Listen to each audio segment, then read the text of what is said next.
Olá, amigos, parceiros, Avalarians, muito prazer mais uma vez conosco nesse AvaCast, o podcast da Avalara. Hoje nós temos o grande prazer e alegria de receber Hugo Ramos, ex-sócio da OBJ, empresa que foi adquirida recentemente pela Avalara e que agora ocupa um cargo estratégico dentro da organização para crescer o portfólio da Avalara dentro do segmento de documentação eletrônica, captura e emissão de documentos eletrônicos. Então hoje a gente vai conhecer um pouco mais do Hugo, vamos conhecer um pouco mais da OBJ, os desafios desse novo momento e falar um pouco sobre o futuro, o que a gente pode esperar dessa nova integração aí das duas empresas. Muito obrigado em ter aceitado o nosso convite e seja muito bem-vindo ao AvaCast, Hugo.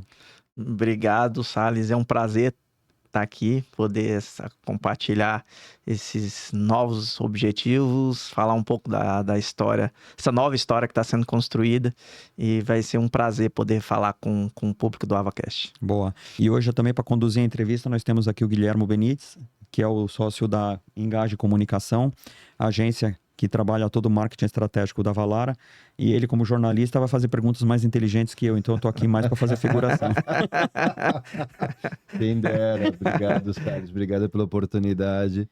Bom dia, Hugo. Muito obrigado por estar aqui com a gente nesse AvaCast, que pode ser o primeiro de muitos. Esperamos ter muitas oportunidades lá na frente de contar outras novidades com você na nossa mesa aqui no nosso espaço. É um prazer, meu. Salles, se você me permite, eu queria já começar. Eu queria conhecer um pouco mais quem é o Hugo, né? Como é que o Hugo chegou até aqui? Rapidamente, me conta um pouco, conta para quem está nos assistindo quem é o Hugo. O Hugo é um jovem, talvez não tão jovem, né? Que sou do interior, sou de uma cidade do interior chamada Campos Belos, do interior de Goiás. Eu sou de Goiás, né? Uhum. Moro em Goiânia já tem mais de 20 anos, mas eu sou de uma cidade do interior. Filho com 3 irmãos. Sou formado em Ciência e Computação pela Universidade Católica de Goiás. E fundei a OBJ em 2008. Uhum. E agora com a Avalara estou com uns novos desafios aí, mas assim, tenho 3 filhos, casado, tenho 3 filhos e gosto muito desse modelo de gravação, e começar perguntando quem é o Hugo é muito relevante, porque mais do que CNPJs, nós somos pessoas, então acho que é bem resumido do que é o Hugo. Legal. E você também já tem o seu canal de podcast entrevistando pessoas com histórias maravilhosas. Então, a sua é uma história maravilhosa também que a gente vai ter a alegria de compartilhar aqui. Legal. E é diferente para mim, porque das últimas... No meu episódio, no meu canal, eu trago pessoas. E é sempre uma sensação... Estar sendo entrevistado é uma sensação diferente, mas vai ser um privilégio e um prazer falar com vocês. Bacana. No final do ano passado, Hugo, a gente teve aí a felicidade de divulgar, a Avalara divulgou para o mundo a aquisição da OBJ, né? Que foi uma grande notícia para nós todos aqui no Brasil e até fora do Brasil. A gente vai falar sobre isso depois, né, Salles? Eu queria saber de você por que você escolheu a Avalara. Afinal, você também teve a palavra final como sócio proprietário da OBJ. Por que a Avalara? Por que você decidiu se associar à Avalara para seguir o seu negócio nessa segunda fase? Como eu falei, eu tô nesse negócio tem 17 anos com documento fiscal. Quando surgiu as primeiras iniciativas de documento fiscal eletrônico, eu estava presente. E desde então, meu mundo é a sopa de letrinha dos documentos fiscais eletrônicos. E sempre eu imaginei, sempre pensei que existia um mercado ainda muito a ser explorado, não somente no Brasil, mas no mundo. E quando da aproximação da Avalara, muito mais, e a gente tem como sócios da OBJ, tem alguns princípios que é muito mais do que a empresa ou CNPJ, são a cultura e o DNA dos sócios. E quando nós nos aproximamos da Avalara, a gente percebeu uma cultura muito parecida com a nossa, claro que em uma dimensão global. Isso foi assim um dos fatores primordiais para que esse processo de aquisição acontecesse e principalmente o objetivo da Avalara, que é levar invoice, ter uma transação em todas as partes do mundo, que foi até o que foi o Jamie Fishman colocou. Então, assim, a gente tinha uma visão, quando da fundação, uma visão regional, porque eram sócios goianos, depois com a entrada de um sócio gaúcho virou nacional, e agora a gente tem a oportunidade de expandir isso para uma visão global. Isso é muito legal, porque é muito do DNA do como foi afundada a OBJ. Levar documento fiscal, levar as nossas soluções para um mercado, naquela época, nacional, e agora podendo expandir para o mercado mundial. Então, essa cultura, essa visão de missão da empresa, como as pessoas, como a OBJ tratou as pessoas, como a Avalara, eu vejo como a Avalara trata as pessoas. Então, isso tudo gerou uma sinergia que fez com que a gente pensasse assim, é a melhor decisão e é um caminho que a gente quer para que não somente a OBJ, os profissionais da OBJ, os clientes da OBJ, mas o mercado como um todo pudesse se unir numa empresa que tem essa visão global. Legal. E é importante mencionar que a compra feita pela Avalara não é ao contrário de que muita gente pensa, acham que foi a Avalara Brasil que comprou a OBJ. Na realidade, não. Foi a Avalara no mundo, né? Essa é uma operação internacional visando uma empresa com potencial de crescimento global. E isso é super importante mencionar, porque não é uma empresa brasileira comprando uma empresa regional, né? Uma empresa global comprando uma empresa brasileira e levando o conhecimento dessa empresa brasileira em documentação eletrônica para o mundo todo. Perfeito, exatamente. Hugo, aí é uma dúvida pessoal minha, nem estava no roteiro. Você é um profissional de tecnologia. Como é que você caiu no mundo fiscal? Por que entre tantas possibilidades aí de desenvolver soluções a partir da tecnologia, você acabou optando com seus sócios por se envolver aí nessa área que é tão delicada, tão complicada, enfim. Por que captura de documentos fiscais? Aonde vocês perceberam que tinha ali uma possibilidade de negócio ou uma vontade pessoal de ajudar nisso? Na verdade, assim, antes da OBJ, eu e meu sócio, são 2 sócios fundadores, eu e o Jonas Carrijo, nós trabalhamos por uma empresa terceirizada que chama Politec, uma empresa goiana que também tinha operações no Brasil todo. E essa empresa, Politec, ela foi contratada pela Secretaria de Fazenda do Estado de Goiás, lá em 2005, para começar o projeto de emissão de documento fiscal eletrônico no Brasil. Então, lá em 2005, era um processo embrionário, tinham 5 estados com projeto piloto, Goiás, São Paulo, Santa Catarina, Rio de Janeiro. São 5 estados, e nós fomos, a Politec foi a empresa que foi contratada, e nós fomos a empresa, nós somos os funcionários dessa empresa que ajudou no desenvolvimento do software receptor de documento fiscal eletrônico em Goiás. E aí, com isso, a gente tinha a primeira obrigatoriedade em 2008, 1º de abril de 2008, e a gente falou, cara, a gente não pode perder essa oportunidade. A gente não saiu da empresa que a gente trabalhava, que é a Politec, e falou, vamos nos aventurar, existe um mercado gigante no Brasil a ser explorado. Na época, conhecimento de tecnologias que a gente vê hoje como um certificado digital, web service, toda a arquitetura que funciona hoje com os documentos fiscais eletrônicos era algo muito embrionário, e a gente conhecia e falou, vamos ver para onde isso vai. E aí a gente saiu da empresa onde a gente trabalhava e fundamos a OBJ. Nessa época sem cliente, nessa época sem know-how, nessa época eu ainda sou jovem, mas mais jovens ainda, só com o objetivo de construir um sonho, e sem muita certeza, mas a única certeza que a gente tinha é que a gente tinha que se lançar no desafio, e aí acho que foi, com certeza, uma das melhores decisões que a gente tomou ao longo da vida. Mas então foi assim, a vida me levou para lá. Sim. E aí, a partir do momento que a gente entrou nesse negócio, a gente viu uma grande oportunidade. Sim. E foi assim. Então não foi alguma coisa, não. A gente viu a oportunidade. E é muito isso, né? A vida é muito assim. É você estar no momento certo, preparado e disposto a encarar os desafios que a vida ia te impor. O mais importante é estar preparado, né? Porque quando a oportunidade passa na sua frente, você tem que ter a visão de que aquele trem vai passar. Você tem que saber a hora certa de pular, mas você tem que saber pilotar o trem. Né? Exatamente. Se você não tiver a capacidade de abraçar a oportunidade, não vai. E tem a questão de tem que estar preparado, tem que estar lá e tem que ter... Acho que talvez tenha um pouco de coragem também, porque assim, tipo, nós não conhecíamos esse mercado. Uma empresa goiana, então...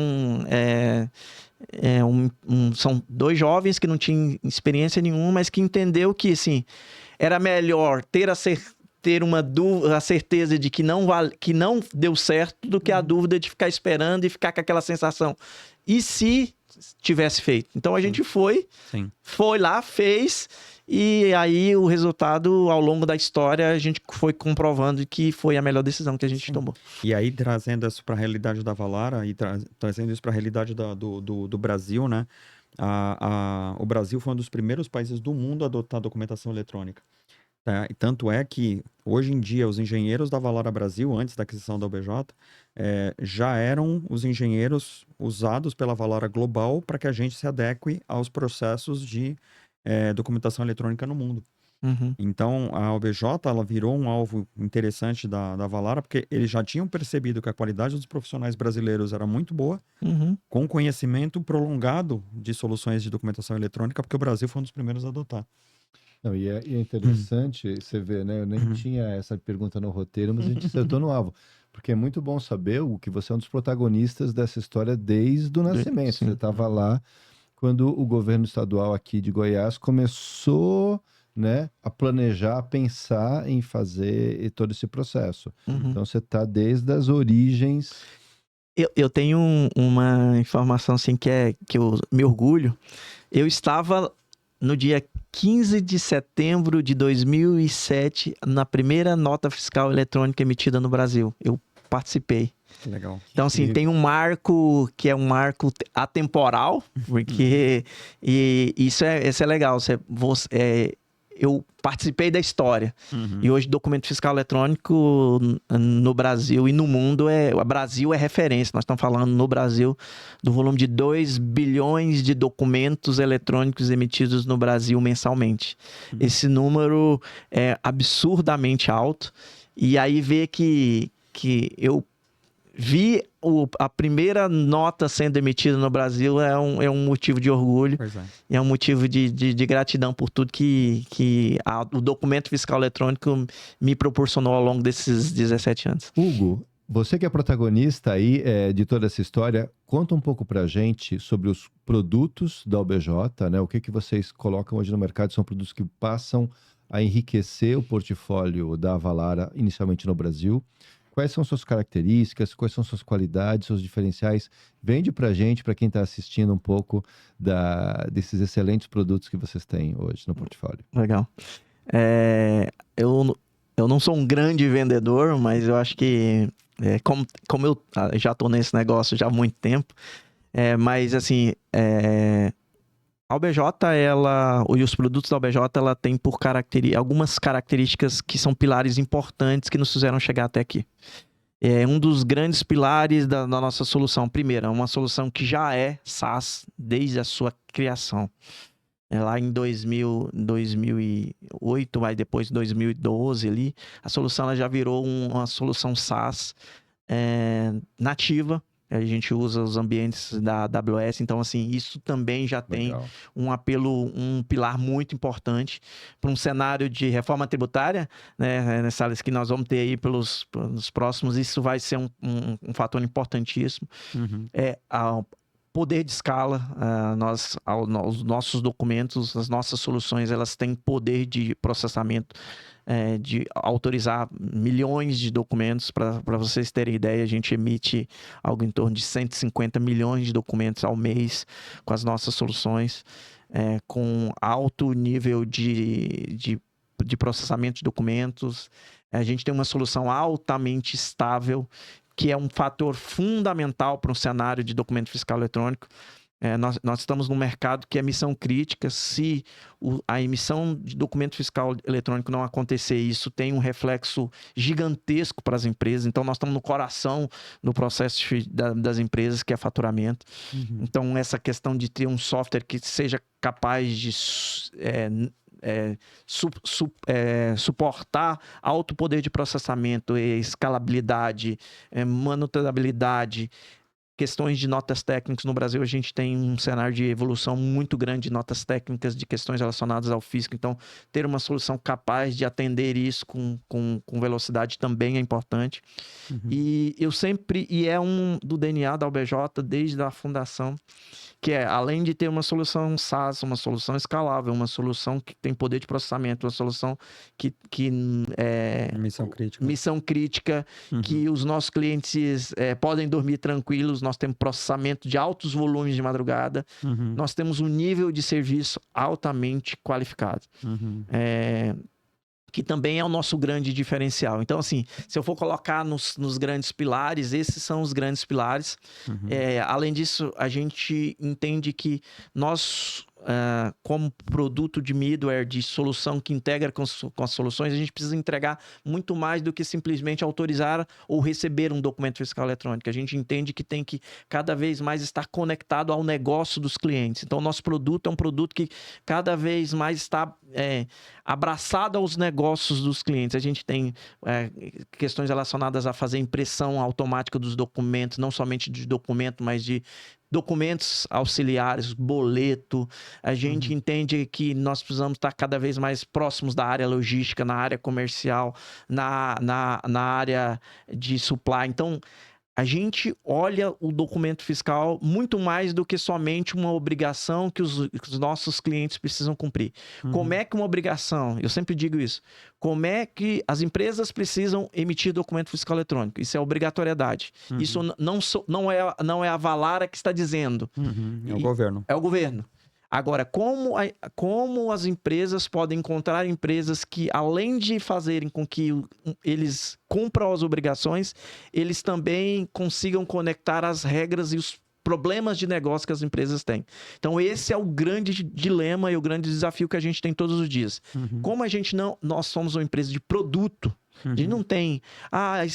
todo o nosso produto a gente está pensando sempre para expandir para o maior número de clientes. Então, isso também tem um fator que faz com que o produto ele cresça as soluções de negócio atrelada às necessidades dos nossos clientes, que não é somente emitir e receber documento fiscal eletrônico. Sim. E o Brasil, ele é um grande laboratório, né, pela diversidade de documentos fiscais que você tem que emitir, né? Sim. Por vários segmentos. Hoje em dia, quantos tipos de documentos fiscais as soluções de vocês atendem? Hoje a gente já autoriza 8 tipos de documentos. Então, nós estamos falando de emissão de NFE, primeiro documento fiscal eletrônico, NFC, documento do varejo, SAT, que é o documento que acaba que está saindo por causa da nova reforma tributária, MDFE e CTE para a área logística, nota fiscal de serviço, nota fiscal de energia elétrica, nota fiscal de telecomunicação.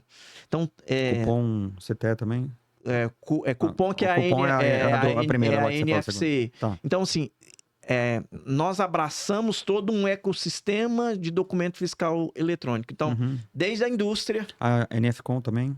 NFCom também. Isso. Então, desde a indústria ao transporte, ao serviço, a utilities com energia elétrica. Então, as contas de energia elétrica que já são eletrônicas, nós temos soluções. As duas grandes maiores companhias de energia elétrica são clientes, a Avalara, a UBJ Avalara, e agora o último documento fiscal eletrônico, que é a NFCom. E uma novidade aqui, Salles, é que ontem nós estávamos numa reunião do INCAT, que é o grupo dos documentos fiscais eletrônicos, líderes técnicos dos estados, e eles já disseram que surgirão nos próximos anos, talvez meses, anos, novos documentos fiscais eletrônicos. Saneamento, então as contas de energia, aluguel. Então, a tendência é que todos os documentos em papel fiscal virem documentos eletrônicos. Isso por quê? Porque a reforma tributária vai exigir a questão da digitalização de todos os documentos. E aí, isso entra como uma luva para um aspecto do que a Avalara pensa no cenário nacional. Sim. E fazendo já um jabá sobre o AvaCast, você que está assistindo a gente, temos um episódio super interessante sobre reforma tributária com a doutora Thalita, né? E ela fala muito que a reforma tributária não vai ser uma reforma de impostos, é uma reforma de tecnologia. A empresa que não se automatizar, ela vai estar completamente perdida no momento onde a reforma tributária vai entrar. Então, a gente vai falar um pouquinho mais ainda sobre reforma, mas você que está assistindo a gente, procura aqui no seu feed, vamos colocar aqui o link para você acessar esse episódio também, porque é super importante. Reforma tributária para leigos. É um episódio que, se você nunca ouviu falar sobre o tema, assista que vocês vão gostar. Vamos voltar para o nosso episódio aqui. Muito bem. Hugo, primeiro eu tenho que dizer que você mentiu para mim, tá? Você é um ótimo vendedor. Estou quase abrindo a carteira aqui para contratar a OBJ. Eu nem tenho uma empresa que tem uma emissão de notas fiscais dessa monta, mas eu estou quase comprando já o software de vocês. Mas você falou aí, até citou por cima alguns clientes e algumas situações. Eu queria que você detalhasse assim, um pouco do que você tem hoje de principais clientes, hoje já a Avalara OBJ, mas que estão vindo aqui com a OBJ.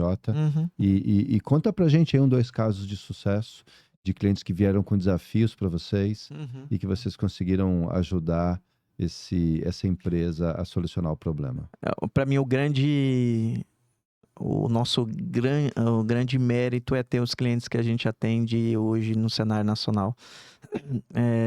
Dando assim, alguns nomes desse mercado, talvez eu vá me esquecer de algum, mas assim, eu sempre tento fazer uma storytelling, mas, por exemplo, tipo, você vai no supermercado e você pega um iogurte, esse iogurte, quem emite a nota fiscal desse iogurte da indústria é a OBJ com a Danone, por exemplo. Às vezes, você vai numa loja da Apple e quando você compra o celular lá, é a OBJ que está emitindo aquele documento fiscal eletrônico.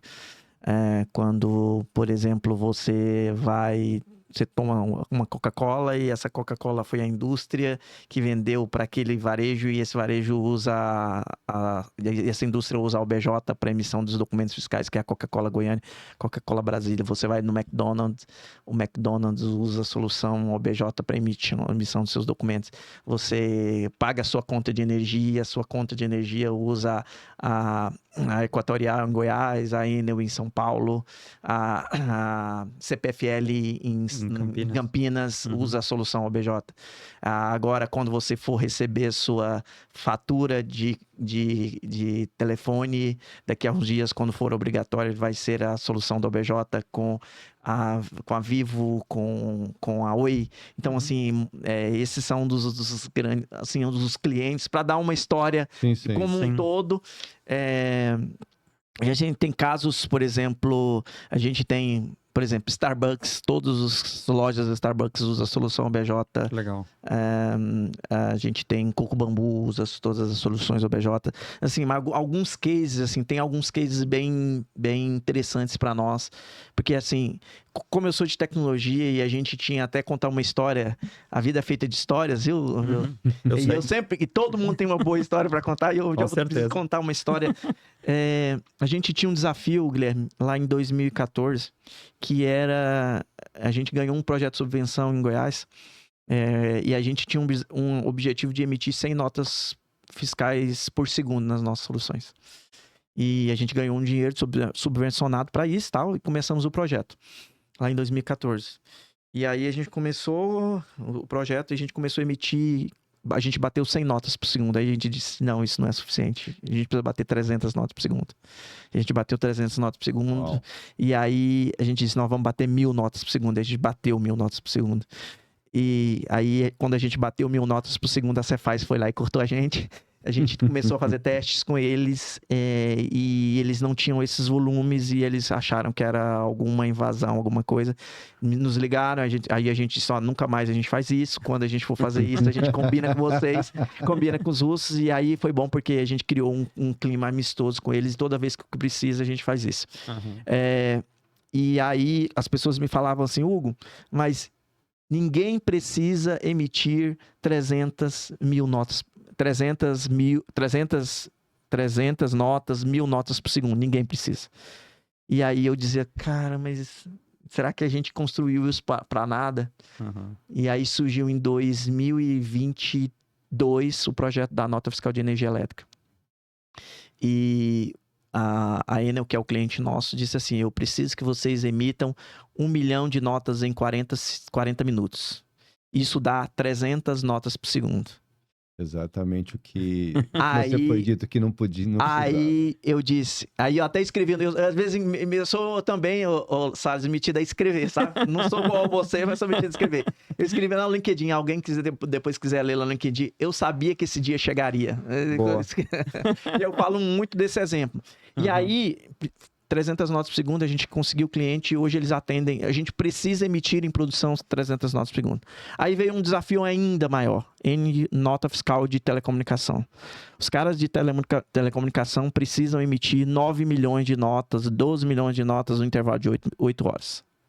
Isso dá mesmo 1000 notas por segundo. E a gente foi lá e... Estava preparado. Então, a gente falou um pouco sobre estar preparado. E estar preparado é acreditar. Acho que acreditar, da mesma forma que a gente acreditou num sonho, a gente acreditou que era necessário. E se for pensar numa visão global, e aí daqui a pouco a gente vai falar sobre isso, isso é mais do que necessário. Não é um luxo. É uma necessidade do mercado e a gente, num cenário que é SaaS, não existe empresa tendo que, e eu falava isso, não existe ninguém precisando emitir 1000 notas por segundo, mas existem 1000 clientes no mesmo momento querendo emitir cada uma nota. Então eu preciso também ser capaz, numa solução SaaS, de emitir esse processamento que eu falei. Então assim, esse foi um grande case recente, num cenário de... É necessário, o mercado exige, a gente está cada vez mais capaz para isso. E aí, pegando um gancho sobre o que o Hugo falou sobre missão crítica, ou seja, esses exemplos que ele deu, tanto de nomes de clientes super de peso, que para eles 1 segundo parado é uma perda de faturamento imensa, e missão crítica de volume que a gente está falando. Então, assim, é fantástico. E o que o Hugo comentou, né, que a OBJ começou sendo uma empresa SaaS em nuvem. A Valara também, em 2005, quando ela começou lá atrás, ela também era uma empresa SaaS nuvem, que também utiliza a AWS. E o grande segredo de você trabalhar em nuvem, né, e numa modalidade SaaS, é a escalabilidade. Como é que você consegue tombar clientes, grandes volumes dentro da sua empresa, se você não tem uma operação em nuvem? E esse é o desafio grande de muitas das empresas ainda no Brasil, né? A Valara, ela trabalha com muitos ERPs, né? Essa é a minha responsabilidade dentro da Valara, além do marketing, que é você vender uma solução de gestão empresarial, um ERP, em nuvem, porque essas empresas elas precisam escalar muito rapidamente, você não precisa ter infraestrutura dentro de casa para acomodar esse crescimento. Você imagina se a OBJ estivesse rodando com infraestrutura própria, dentro da operação dela aqui em Goiás, um monte de máquina processando isso. A hora que viesse um cliente desse pedindo 300 notas por segundo, ele ia ter que desembolsar um caminhão de dinheiro para aportar equipamento dentro da empresa dele, fibra ótica, gente para cuidar de máquina. E não, uma operação em SaaS rodando em nuvem, você escala, né, num apertar de botão, e com empresas que hoje são muito especializadas nisso. Perfeito. E tem um ponto importante dessa questão de escalabilidade, que é a gente não para, assim, a gente está enxergando o novo desafio. Os desafios de hoje, eles já foram resolvidos. Agora, o ponto é, qual é o desafio que ainda não chegou e que eu preciso me preparar? E, então, essa questão de escalabilidade, essa questão, e aí falando um pouco sobre reforma tributária, e aí acho que tem uma coisa importante que talvez para o nosso público é importante dizer. A reforma tributária só vai funcionar bem, ou Só vai funcionar bem numa solução que seja SaaS. Uhum. Existem muitos elementos ali que numa solução que é on-premise vai ficar complexo de se fazer gestão de tudo. E essa questão de escalabilidade, ela é fundamental. Agora nós vamos falar daqui a pouco, ou em algum momento, sobre a reforma tributária que vai mudar o mercado. Uhum. A gente tinha ondas de obrigatoriedade. NFE, CTE, NF3E, NFCON. Chegou uma onda que é do Mar de Nazaré, lá de Portugal. Gigantesca. E que ela vai sucumbir. Então, estar preparado com uma solução SaaS que tem todo um cenário, não somente de emissão de documento, mas de outras coisas que a Avalara, por exemplo, tem, motor de cálculo, obrigações acessórias, na nuvem, isso vai ser um papel fundamental para esse novo normal que vai vir com a reforma tributária de 26 a 33. Muito bacana, Hugo, tudo que você falou até agora. Para o nosso episódio não ficar muito longo, a gente vai fazer uma pausa agora. Então, você que está nos prestigiando, aguarde que em breve vamos lançar o nosso próximo episódio, falando mais um pouco sobre esse novo momento de Avalara, com a nova aquisição da OBJ, com o Hugo junto com a gente aqui, com o Guilherme, nessa entrevista super bacana. Aguardo vocês no próximo episódio.